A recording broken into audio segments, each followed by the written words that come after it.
Food bloggers, hi, how are you today? Thank you so much for tuning in to the Eat Blog Talk podcast. This is the place for food bloggers to get information and inspiration to accelerate your blog's growth and ultimately help you to achieve your freedom, whether that's financial, personal, or professional. I'm Megan Porta, and I've been a food blogger for over 12 years. I understand how isolating food blogging can be at times. I'm on a mission to motivate, inspire, and most importantly, let each and every food blogger, including you, know that you are heard and supported. If you think you need 1 million or maybe just 10,000 Instagram followers in order to work with brands, this episode is going to inspire you. Jamie Silva from A Sassy Spoon joins me today, and she talks about how she grew her blog without focusing on Instagram and how she landed sponsorships that became pretty lucrative for her. She provides tips for how you can do it too. So tune into the episode. Thank you so much for being here. This is episode number 377, and it is sponsored by RankIQ. Hey, awesome food bloggers. Before we dig into this episode, I have a really quick favor to ask you. Go to your favorite podcast player, go to Eat Blog Talk, scroll down to the bottom where you see the ratings and review section. Leave Eat Blog Talk a 5-star rating if you love this podcast, and leave a great review. This will only benefit this podcast. It adds value, and I so very much appreciate your efforts with this. Thank you so much for doing this. Okay, now on to the episode. I have Jamie Silva with me today. She is going to talk to us about growing your business without relying on Instagram. Jamie quit a safe and secure full-time job in 2016 and started A Sassy Spoon, her food blog. 2 years later, Jamie began making a full-time income from 0 to 85K in 2 years. That's so amazing, Jamie. Today, she's making over 6 figures from various income streams, close to 100K from ad revenue alone. Now, Jamie focuses on coaching food bloggers on how to grow and manage their food blogs so they can turn their food blogs into a full-time business in less time. Jamie, I am so excited to chat with you today. How are you? So excited to be here, Megan. Thank you for having me. Yay. Well, thanks for joining me. Do you have a fun fact to share with us? I do. So way back when, way before starting my food blog, I actually watched Food Network for 2.5 months straight. And what did you glean from that period of time? Well, actually, I was going through a really rough period in my life, and I just found so much comfort in watching other people cook, But little did I know that I'd actually be working in the culinary world years later. So that's kind of like, that's my fun fact that I kind of started, my food blog by watching Food Network. Oh, and you're right. It is. There's something so comforting about watching people be creative in the kitchen and do it semi-competitively. Sometimes it's just, I feel like I could sit on my couch and watch it for months on end as well. Right? It's so fun. Kind of jealous. All right. You're here today to talk about growing your business without relying on Instagram, which I think for a lot of food bloggers listening, they might be like, what? What are you talking about, Jamie? But tell us how you got to the point where you were really discouraged by Instagram and how that whole process transpired. So obviously, it's no secret that Instagram has been going through a lot of changes this year. But even from before that, I lost my father late last year. Oh, I'm sorry. Thank you. And so it's almost like my perspective on life just shifted overall. And I just wanted to be more present in general, more intentional with my time. And again, this is not to say that, social media is all bad, because I do have many blogger friends that are doing amazing things with it. But just personally, I wasn't seeing a return. So I just felt like my time was better spent elsewhere than, just posting reels and carousels and just hoping, chasing the likes, the likes, the shares. And so I actually stopped posting entirely, like half of the year. In the first half of the year, I was posting consistently, and I didn't really see much happening there. So I just stopped, and I decided to just spend more time focused on my blog. Okay. So when you stopped, do you go back to kind of check in and see how things are going, or are you just done? I do check. I'm not going to say I deleted the app off of my phone or anything like that, but I just feel like the pressure of just being always on, I just didn't find any comfort in that either. So I'm just like, I'm gonna post whenever it feels good. Well, not because I'm doing it, for the algorithm or for engagement or anything like that. Because it's not like Instagram was really, making me money, so to speak. I wasn't getting much traffic from there either for my blog. So it didn't feel like spending time on that platform really made sense, at least for my personal business. I have personally accepted Instagram as being a community builder for me. I saw early on that it was a really good way to make friendships, and I did make quite a few really solid friendships from Instagram, and that has been my purpose for being on Instagram. I am so with you, Jamie. Like, I have been a food blogger for a million years, and if you went to my Instagram account, you would not believe it because I don't have many followers, and I've just had I've adopted the same concept. Like, if it's not going to be fruitful with all this time I put into it, then I'm going to see it for what it is, which is a community builder. Do you kind of have that same thought? Yeah, absolutely. I love watching, like, stories are fun, because that's like that you can see what people are doing, and you can see what's happening and connect with people on that level. So definitely I can obviously see that as a way of connection and community. But yeah, just like, having that pressure of having to, post every day or post reels or just, it's just felt like so much work on a platform that, the content becomes irrelevant in minutes. And it just felt so counterproductive in a way, Yeah. And you can get so lost and so sucked in easily where like an hour passes and you're like, oh my gosh, what have I done with my life and my day? It's so true. That's exactly how I felt too. I was like, oh my goodness, I'm stuck on this scroll, where I'm just like scrolling. Yeah. And so I really just wanted to, be more intentional with my time and just spend more time with family and not just, having my face buried in a screen.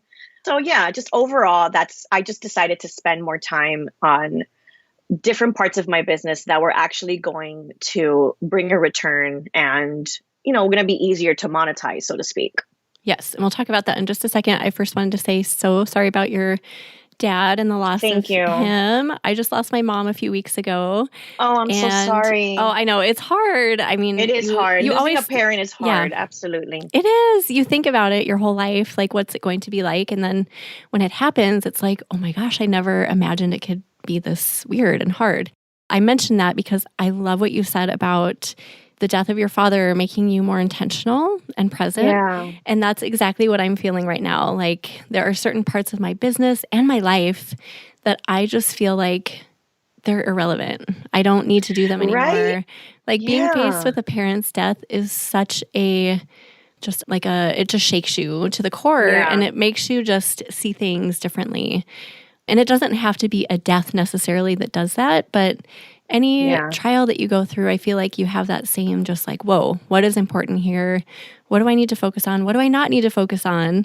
And yeah, Instagram for you and your business is something that you're like, okay, I'm just going to put it on the sidelines for now. Exactly. Yeah. And it's so true because I've lost relatives in the past, of course, but I don't know if it was something to do with the fact that it was a parent that I wasn't expecting my perspective on life to change as much as it did. It's so, I guess you don't know until you know, kind of thing. Exactly. Yep. Yeah. Okay. So what are you spending more time on within your blog? What did you decide deserves your focus? Yeah. Okay. So basically what I started doing is I basically shifted my whole strategy. Instead of just like creating reels and posting reels, I just decided to really be intentional with the content I was putting on my blog. So for example, I started auditing my current blog content for any like content gaps, if I needed posts to be reworked and republished, and then also creating new content that made sense for my niche.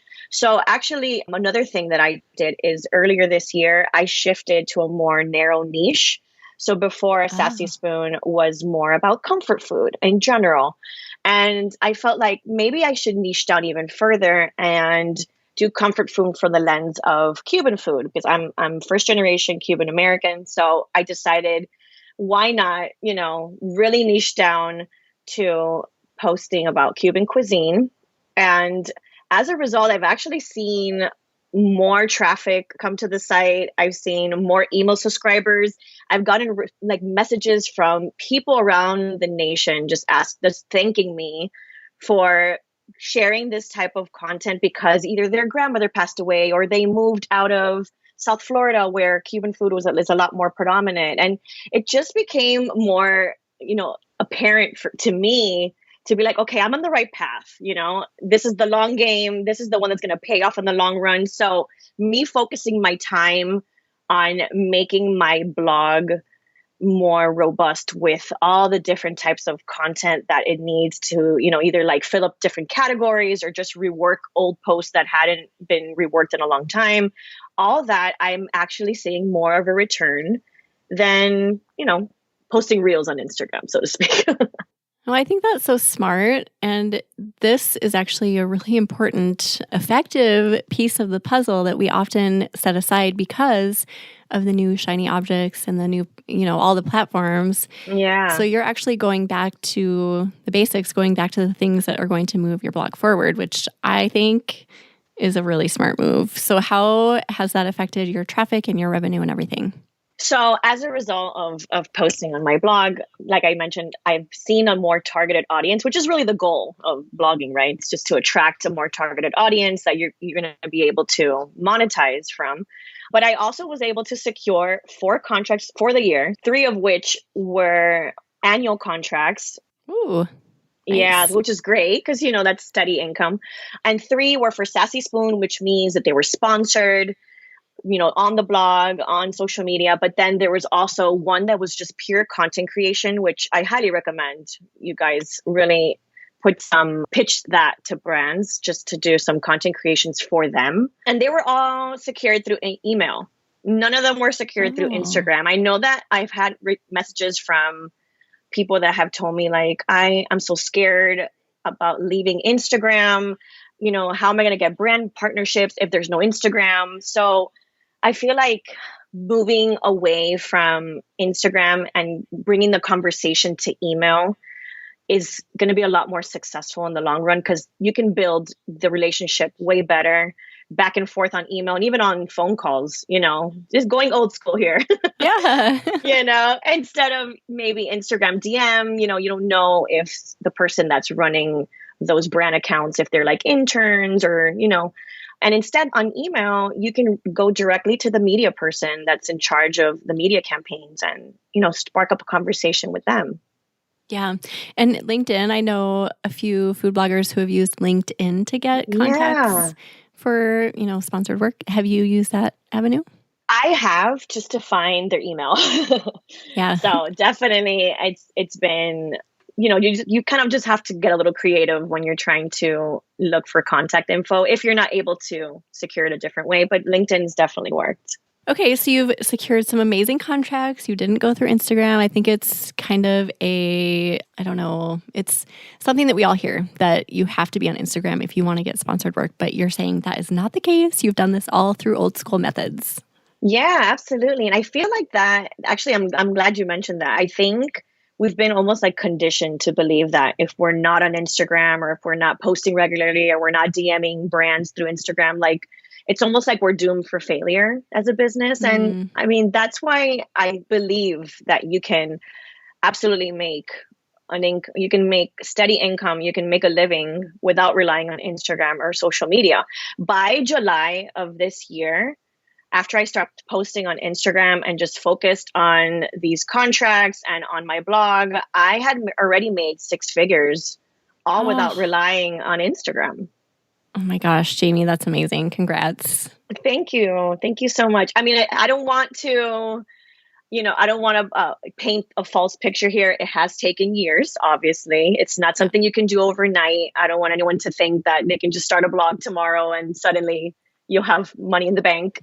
This has been a lot of work and a lot of, dedication. You have to be consistent. You have to really be, really focused on your food blog to be able to grow it into a 6-figure business. Okay. So you mentioned your sponsored work brings in money. Where else does the money come from, if you don't mind sharing? Yes, absolutely. So my largest income stream actually is my ad revenue. I bring over, just this year alone, I've brought over $70,000 Oh, in ad revenue alone. I'm with Ad Thrive. nice. And then in total, with those four contracts that I secured, I've brought close to $66,000, which is insane to Oh my even believe that. gosh. Yeah. And my largest traffic source has been organic search because I know a lot of people think that, oh, maybe it's Pinterest or maybe it's something else, but it's literally all been from SEO work and Google. And that's why I say like it's a lot of work to put into your blog, but it absolutely pays off in the end. Are you ready to learn, grow, and build relationships in person in 2023? Eat Blog Talk is hosting a 2023 spring retreat for food bloggers. This is super exciting. In-person retreats are an opportunity for food bloggers to convene in an intimate setting to learn, collaborate, and connect. These retreats involve mastermind-style peer-to-peer collaborating, and they are such a powerful way to grow your business, expand your network of peers, and make lasting friendships. Apply to attend the spring 2023 retreat. Go to eatblogtalk.com/retreat to fill out the application. I hope to see you there. Now back to the episode. I've seen this mindset kind of floating around our space lately where people get hung up on the fact that like they think there's not enough space on Google and organic search for them. And they will be like, well, everyone's taking my keywords. So what's the point? And Right. I just feel like there are so many things that are food related that people are searching for. Find something else, pivot, go find another keyword that you can deliver value on that people are searching for. There's always going to be something. What are your thoughts on that? Absolutely. And I've always been of the mindset that, like there are, I don't know, 20,000 chocolate chip cookie recipes out there, right? But there's always going to be someone that wants to learn how you make it. Mm-hmm. They don't care how Gordon Ramsay makes it. They want to see how a Sassy Spoon makes it. So I always feel like you're always going to find your people. You're going to find your audience. You're going to find the ones that are going to want to learn from you and what you bring to the table and how you, develop this recipe. Like maybe there's a certain twist that you do or some hack or some secret ingredient that you add or something that gives it that special touch that only you know about. Like that's the way to stand out for sure. Oh, I love your perspective on that, Jamie. I so relate to that. If somebody's listening and they are thinking that maybe they're discouraged by Instagram or maybe Facebook or another platform, and they want to do what you're doing and just become laser focused on a niche and another way of getting traffic and money, how do you recommend they go about this? So a few tips I can share is to really shift your focus to your blog, obviously, but publishing content on a consistent basis for your target audience, that is always going to be the winning ticket when it comes to food blogs and growing your food blog. So focusing on content planning, and part of content planning obviously is keyword research, or as I like to call it, intentional keyword research, meaning you're not just like, posting about spaghetti and you're just hoping that someone finds you. You're actually really intentional with the type of keywords you're using, like you mentioned a second ago, and also your EAT. So for those that don't know, EAT stands for expertise, authoritativeness, and trustworthiness, which is kind of Google's way to figure out how legit you are. You're not some just spammy site just throwing up stuff on a website. And so the more of an expert you are in a certain topic, the more you should showcase that on your blog. And the more that builds authority over time as you as an expert, showing off all this awesome content that all this knowledge. And then trustworthiness, it's kind of like the no trust factor where in general, Google wants to make sure they trust you enough to give you the Google juice, but then also your audience, they will connect with you if they like you, if they know you, if they trust you, and all that goes down to how well you present the information on your content. Are you providing valuable information on your post? Are you being super helpful? Your process shots, like all that tells the story that people will be like, this is so well explained. I'm going to come back for more. And that's what you want, right? You want more return visitors. You want people to really connect with you. And then before you know it, you'll start to see more and more people coming back to your site, coming back for your site. Like it's just like this constant, you'll see this flow of traffic, which you'll be able to monetize eventually, whether that's through ad revenue or even affiliate marketing and sponsored content as well. I love your term intentional keyword research because that's so different from just keyword research. Like you said, we need to be thinking through what we're putting up and then doing research about it instead of like, ooh, I want to put up a lemon cake recipe. Maybe lemon cake does not support EAT for my blog, right? So we need to like really think through all of that in advance. Exactly right. Yeah. And then what else would you recommend? So you do some sponsored work. How would you recommend people getting brands to get on board with them? So I also feel, aside from obviously, dedicating time to your blog and really making sure the content makes sense for your niche and your target audience, also on the side of, actually making money, because, on the blog side, it's going to take a while, obviously. So in the meantime, you can definitely partner up with brands and, as I say, flex your content creation skills and negotiate like a boss. And what that means is basically, if you're focused on follower counts and engagement rates when you're pricing yourself, you're definitely leaving money on the table. So I always say rates should not be one size fits all. There should not be any flat rates. You definitely should think like a business owner. Think of expenses, your overhead, think of the type of assets that brands are asking of you, the type of usage or licensing that they need, any exclusivity. And that way you're able to structure a rate specifically for that brand based on their ask. And, it's more well-rounded than if you just shoot out a flat rate. And then be willing to walk away if you're not getting what you want. And I know that's kind of scary sometimes, especially, when you're just like starting out. But I think you'll start to notice that the more you walk away from what you're not getting, it's going to be better in the long run, because there's nothing worse than resenting your work. When you're actually working on something and you're just like, oh, I said That's yes the to worst this. feeling ever. Yeah, like it shouldn't be that way for sure. So I definitely feel like there should be a conversation. Don't be afraid of pitching brands. They have a budget just like you have a budget. They're working towards different goals just like you. So have an open conversation about it and be like, this is what I can do based on your budget. Is that okay? Are we aligned? Is there something that we can maybe work around? Be very transparent.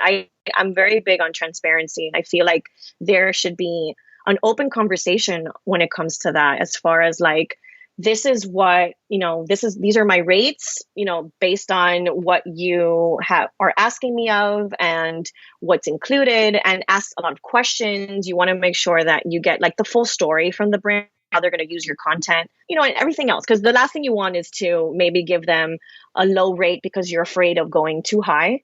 And then suddenly you see one of your food photography photos like on a billboard somewhere. And you're like, oh my goodness, I could have asked for more money, So you definitely want to, price yourself in a way where you're going to be happy with that amount. And of course, as they say, like if they say yes too fast, you charge too low. Yeah. So you always want to kind of negotiate around what you're going to be comfortable with and what you're going to be happy with, because again, you don't want to work in vain and then be like, oh, I shouldn't have said yes to this. I'm not enjoying this work. It's just such a bad feeling. That is. I've done it many times. I'm sad to admit that, but there's nothing worse than that when you're working on a project and you're like, oh, this is so frustrating. I'm only getting this much money and you just like hate what you're doing. So to take care of that up front and just, like you said, openly communicate and be upfront, be transparent. Do you ever get brands asking you about Instagram, and how do you deal with that? So going back on what you said, and I want to give this as an encouragement to everyone else, even if you've already done that in the past, doesn't mean that you can't change from this point forward. So I don't want anyone thinking that, oh, well, I already charged one brand this amount, I guess I have to charge every brand forever that amount. Like, no, absolutely. You definitely can change your rates moving on as you grow. And then as far as Instagram, I honestly have never had a brand ask me about Instagram, about engagement rates, about follower counts.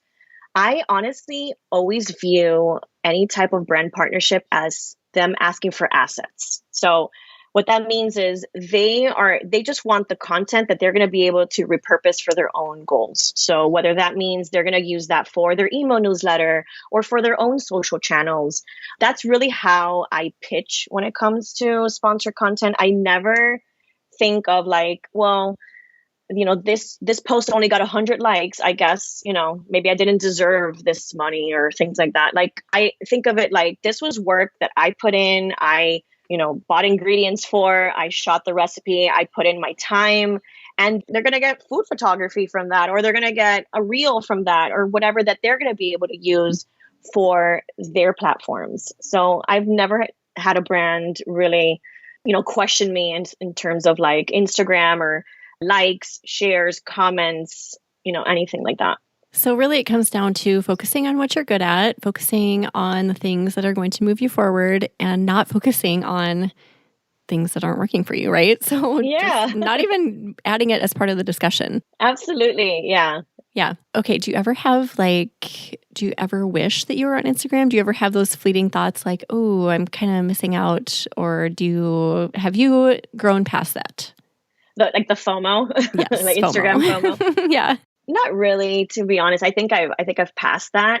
I do, however, have FOMO with TikTok. I haven't gotten on TikTok yet. I do have an account, but I haven't posted on there. And sometimes I'm like, maybe I should start just throwing up some stuff to see what happens, Yeah. But again, you feel like, oh my God, am I going to get sucked into another platform? Yes. So I definitely do have more FOMO with TikTok than I do with Instagram.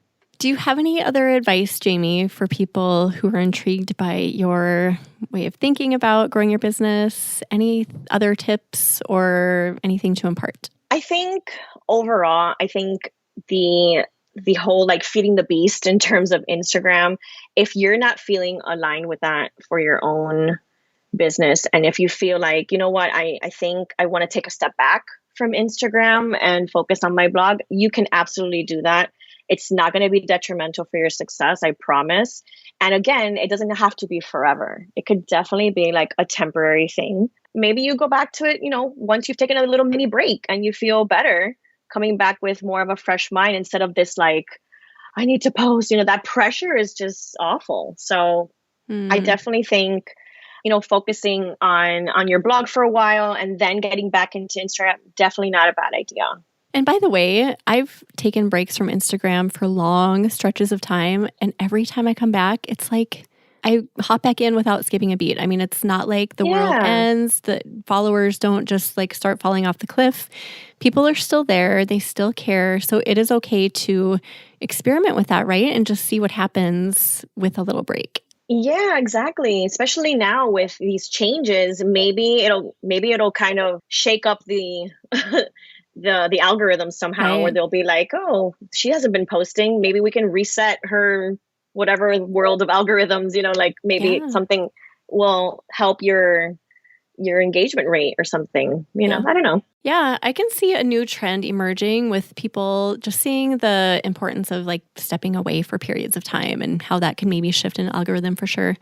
Such a relevant topic. And I think this is a really valuable discussion just to bring to the table for food bloggers. So thank you for everything you've shared today, Jamie. You were just, it was a pleasure talking to you. Thank you so much, Megan. Yeah. So to leave our episode, our interview, do you have either a favorite quote or words of inspiration to share with us? So favorite quote that I actually have on a Post-it on my desk as we speak is, done is better than perfect because perfect never gets done. Oh, so yes. I don't know about you, but I'm sure like many other creatives, I struggle with perfectionism.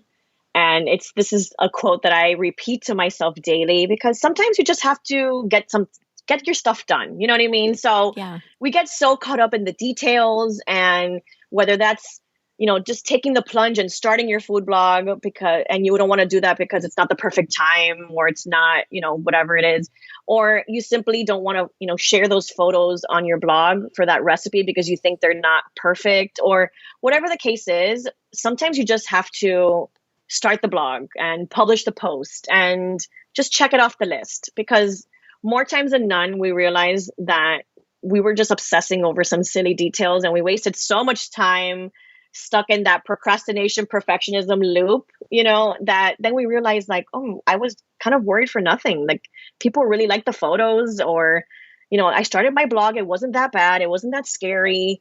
So that's why I always say done is always better than perfect, because we sometimes will get stuck in that mindset of like, unless it's perfect, I'm not going to move forward. Time is just moving on and you're not getting anything done. So I definitely have that on a Post-it, because I sometimes, even at this level in my business, like I just feel like I still struggle with that sometimes, where I'm just like, Jamie, just do it. Just go, just do it. And nothing's going to happen. It's fine. Even if it's not perfect, at least it gets done and you can move on to the next thing, Another way to say that, get your crap done. Just do it. Like take action. The action is actually a huge word for me. I repeat it to myself so many times a day, because I fall into that way of thinking, just like what you were saying, Jamie. And I'm like, well, I don't know if I'm ready for whatever. And I just remind myself like probably 100 times a day, action, action, action. And it pays off. Like even if it's not great or excellent or amazing, at least I'm taking action and doing the things that I know I need to do. So I love that. Yeah. It's almost like taking messy action. Taking messy action is better than just waiting for the perfect moment or waiting for the perfect anything. It's never going to happen. There's never going to be a perfect time. Just do it. It's okay. Like we're all human. It's fine. It doesn't have to be perfect. We all take that messy action. So we have grace for each other when we see others taking messy action, right? Yes, absolutely. We'll put together a show notes page for you, Jamie. If anyone wants to go look at those, you can go to eatblogtalk.com/sassy spoon. Tell everyone where they can find you, Jamie, blog, anywhere else you want to mention. So you can find me on sassyspoon.com. That's my food blog.